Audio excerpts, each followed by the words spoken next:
I do know we've got some guests here that wanted to share their public comment, so I'll go ahead and invite you to come forward. You will just identify yourself, and the floor will be yours. Thank you. My name is Jessica Saxon. I'm a civil rights advocate and litigator from Washington, D.C. I'm here to provide public notice to Wichita County Commissioners today. This is in accordance with USCS Rules of Civil Procedure, as well as Rule 17 and Rule 20 of the United States Constitution. The United States Supreme Court. The United States Constitution is the overarching requirements that every state must follow. I don't think anyone here would disagree with that. States cannot enact its own alternative legislation, substitute it for the guarantees of the Constitution of the United States. That would mean that your state laws would be more powerful than the Constitution. Clause 1 of Amendment 5 states that no person should be held to answer for a capital or otherwise infamous crime unless on presentment or indictment by a grand jury. The state of Texas, unfortunately, has enacted its own alternative legislation that permits prosecuting attorneys, police officers, sheriff's department to charge by way of information as opposed to indictment required by law. That is unconstitutional.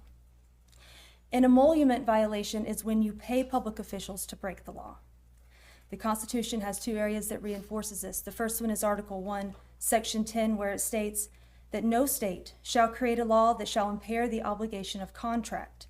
Police officers, the sheriff's department, prosecutors, judges, they are all under contract, a contract to perform based on their oath or affirmation, the oath that they took to support and defend the Constitution. The contract perimeters are defined within the Constitution of the United States, so when the state enacts its own law and directs their agents to disobey that law, the Constitution of the United States, that would be a violation of Article 1, Section 10. The 14th Amendment is the other place that you find the reinforcement of this issue, and that says that no state shall create or enforce any law that shall abridge the privileges and immunities of United States citizens. Privileges and immunities of United States citizens are at a minimum those that are enumerated in the Bill of Rights and the first 10 Amendments. The state of Texas, unfortunately, again, has enacted its own inferior constitution that is permitting public officials, law enforcement, whom you all pay, to violate the Constitution of the United States. As a result, there's an inordinate amount of people currently imprisoned here in Texas illegally, unlawfully, and unconstitutionally.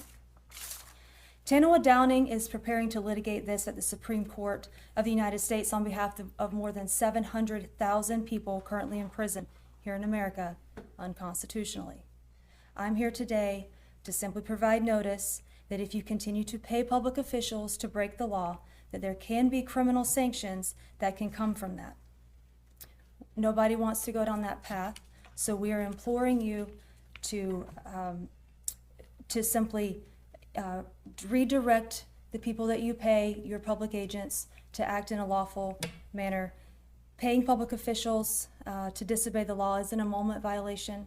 It is illegal and it is unconstitutional.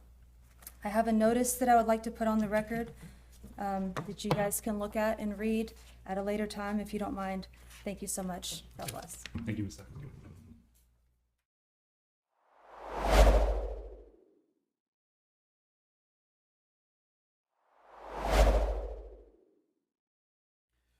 Good morning. My name is Tanoa Downing. I'm the civil rights litigator that Ms. Saxon was just talking about. I want to provide just a little clarification to you guys because I know that what we just said, might be a little boring.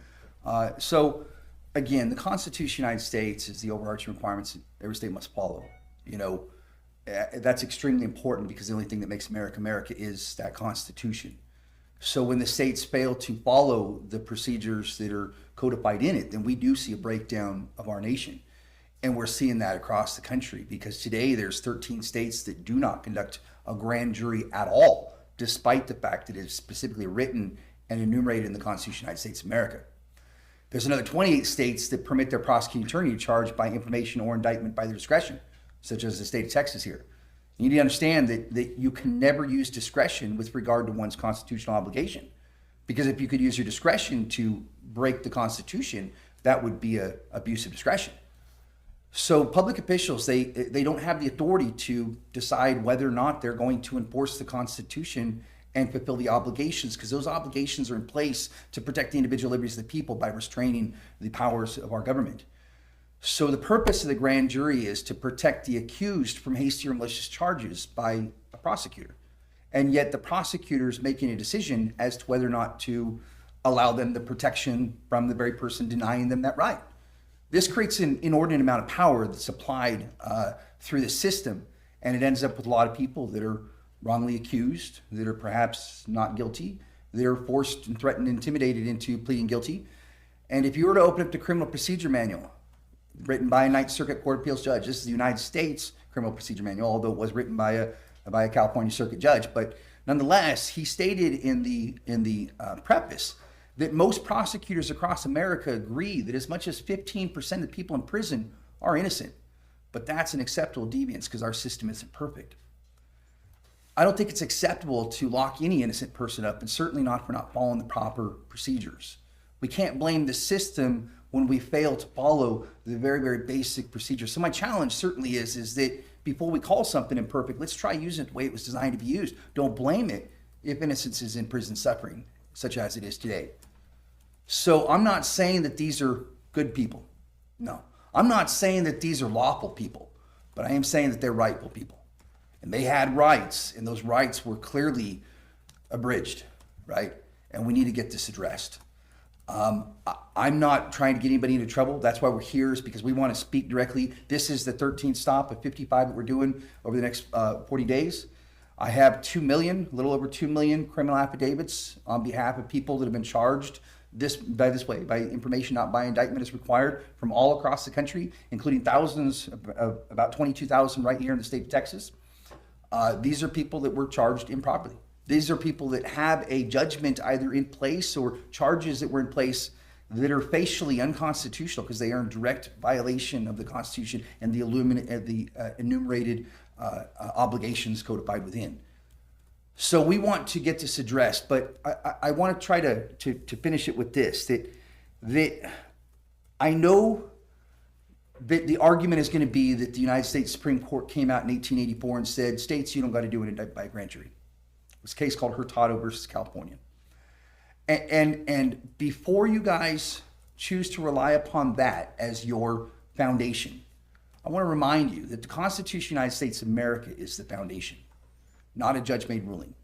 Judges, even the Supreme Court of the United States, have no constituted authority to be able to alter or amend any of the provisions that guarantees the Constitution of the United States. That must be done by an authentic act of the people in accordance with the special amending procedure of Article 5. Any other way would be an unconstitutional act. So the Supreme Court of the United States had no authority in 1884 to come out and amend the Constitution of the United States, place its ruling in the foundation, and then erroneously call it law, because we all know that judges cannot legislate from the bench. Clause 1, Article 1 of the Constitution says that all legislative power is vested in the Congress of the United States, consisting of the Senate and House of Representatives. No other branch or entity of government can create law. So when the Supreme Court of the United States creates a ruling, calls it law, then that would be unconstitutional. And that is actually the issue that we're fighting.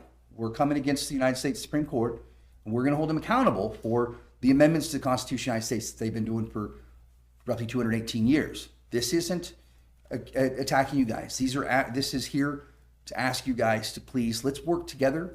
Let's recognize the one thing that makes America, America. Let's recognize its sovereignty, its power, and its authority, and let's choose to obey it willfully. Thank you guys so much. God bless, and thank you for your service. Okay. Thank you, Mr. Downing. Thank you, sir.